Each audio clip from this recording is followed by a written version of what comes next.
وإلى ثمود أخاهم صالحا قال يا قوم اعبدوا الله ما لكم من إله غيره.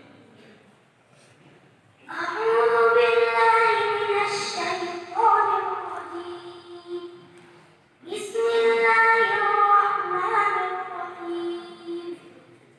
وإلى ثمود أخاهم صالحا قال يا قوم اعبدوا الله ما لكم من إله غيره قد جاءتكم بينة من ربكم هذه ناقة الله لكم آية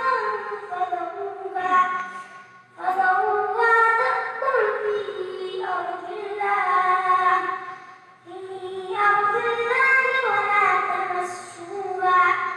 ولا تمسوها بسوء فيأخذكم عذاب أليم. واذكروا إذ أنتم قليل مستضعفون واذكروا إذ جاءكم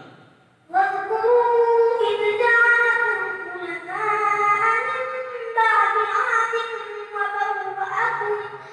وبوأكم في الأرض تتخذون من سهولها قصورا وتنحتون الجبال بيوتا فاذكروا آلاء الله ولا تعثوا في الأرض مفسدين.